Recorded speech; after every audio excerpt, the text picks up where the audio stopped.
Hey everyone, welcome back. My name is Dr. Erik with MedBetterHealth, where we help caregivers like you get access to dementia care and dementia information. Today I want to talk about something very, very important. I want to talk about why early dementia and Alzheimer's detection matters more than ever today than it ever mattered in the past.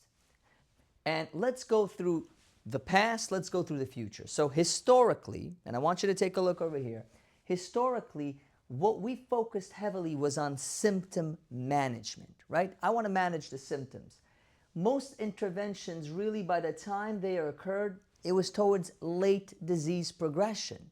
Because if you really think about it, the statistics and data point that Alzheimer's starts usually 15 years before you have your first symptom of memory loss, right? 15 years before. Now, conversations usually centered on preparing for the inevitable decline. Let's move forward, right? I'd like to call this Blockbuster. You guys remember Blockbuster video? How many of you guys, comment below, remember going to a store and getting a VHS, a video cassette player, and can you imagine that time? And then the DVDs, and now it's so simple for us where we just stream things. This is our Blockbuster moment. Now I want you to take you to Netflix, the new era. There are new emergence of disease-modifying medications.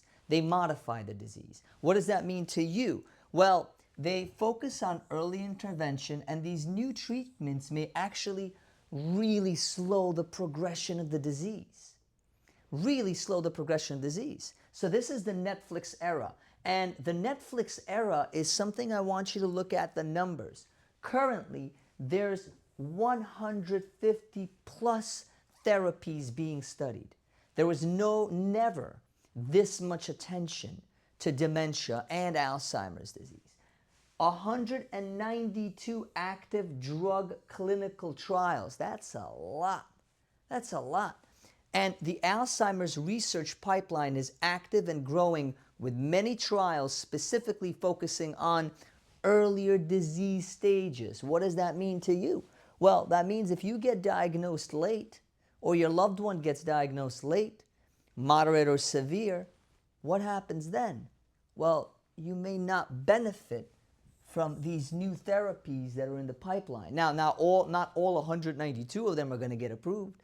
But even if 5 of them get approved, and they are major breakthroughs, don't you want to know 15 years before you actually have the first symptoms so you could be proactive, then reactive? Recently, I was on stage at the World Health Expo. There was 15,000 people in attendance in the World Health Expo, and I was sitting with the Miami-Dade Commissioner, Roberto Gonzalez, on the same stage, and I asked him a question, and I said, what do you think is super important? What would you change in healthcare? And he said something beautiful. He said, Dr. Erik, I wish that we could focus more on proactive than reactive care, right? So kind of like proactively making sure we're not getting sick, doing these right things to find out, hey, am I at risk, then reacting when it's too late. Very wise words. Now, let's take a look. Why timing matters. Early detection, I mentioned this a little bit. Treatment discussions, evaluating eligibility for disease-modifying therapies. I talked about that. Next, clinical trial considerations. Next, care, safety, and planning. Addressing daily routines. Why? When you're able to identify that, okay, I'm at risk for dementia, or I do have early dementia, now you're able to plan with your family. All right, what are we going to do with a house? Where am I going to live? How much money do we have? Do I want to be resuscitated? When should I stop driving? Who will be my healthcare proxy? Who's going to be in my living will? Right? Who's going to be my power of attorney? All these decisions you can make with your family before it's too late. And then your family won't have the burden of saying, man, I don't know what dad would have wanted. And then there's fighting between siblings and family members. You get to avoid all that because you get to plan, right? And like I mentioned, legal and financial support. Early detection gives families time to act before a crisis. As I always say, And you may have heard me say that in previous videos, all the followers that follow us all across the social media platforms. It's better to have difficult conversations than to be in what? In difficult situations, right? Okay, let's keep it moving here.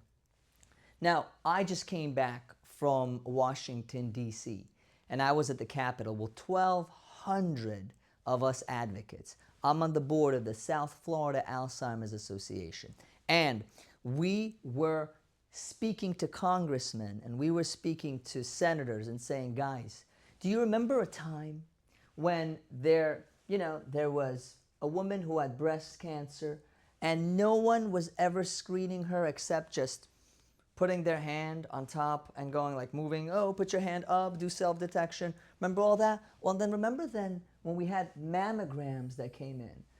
Wow, so women started to get screened before they had the cancer, and people got, when the screening happened, the detection happened earlier. So instead of having stage 1, 2, 3, no, this was diagnosed early on, and it was taken care of before it became a problem, right? So that's mammograms decrease the mortality of women by general screening. So for Alzheimer's screening, and we'll talk about how and what, but it is our mammogram moment. Because if we can identify someone who's at risk earlier and screen them earlier, same thing like breast cancer, right? We'll know earlier, and as I mentioned before, we'll be able to help out in all these different timing matters. So,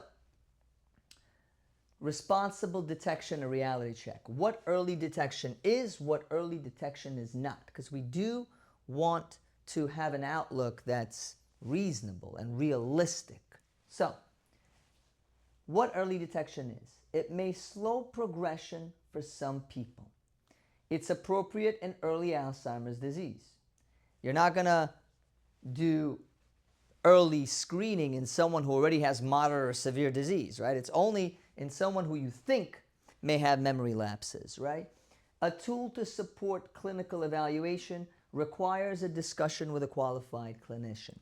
What early detection is not? A cure that stops or reverses dementia. It doesn't stop or reverse, right? It identifies it. It's not guaranteed for everyone. It's a blood test. It's not a blood test that replaces a full medical evaluation.